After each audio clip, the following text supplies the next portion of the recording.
Once the rescue company arrives on scene, he wants to coordinate with that interior EMS personnel that's already established visual and physical assessment of the victim.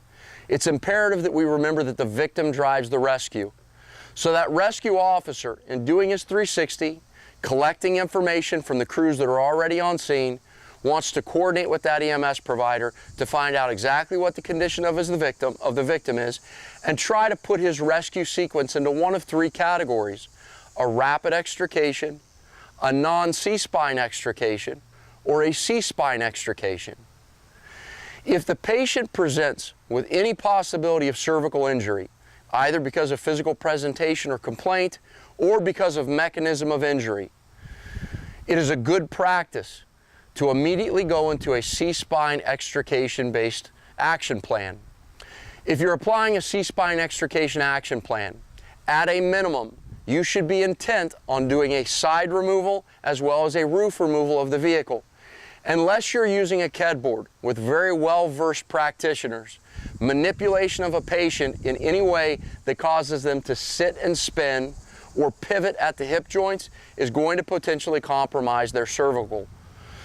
So you want to make sure that you're doing long axis removals or log roll removals. To accomplish either of those techniques, we have to remove the roof and the side. So understand that that's the application you're getting into if you validate C-spine injury.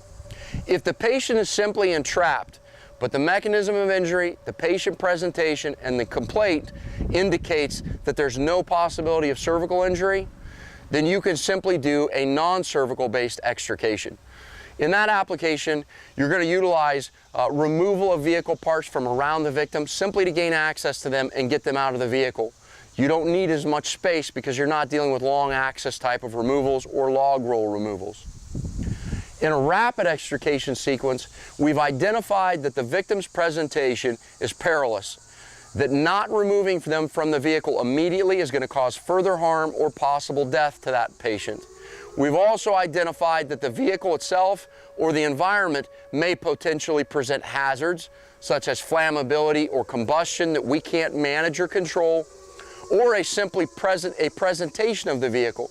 We're precariously teetering on the edge of an overpass bridge, something along those lines, that if we don't extricate that victim immediately, there's a high probability that they're going to perish.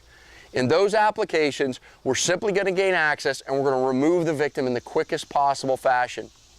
This decision should be made with a very stringent risk-benefit analysis because of the possible likelihood of compromising their C-spine and appropriate management of the victim.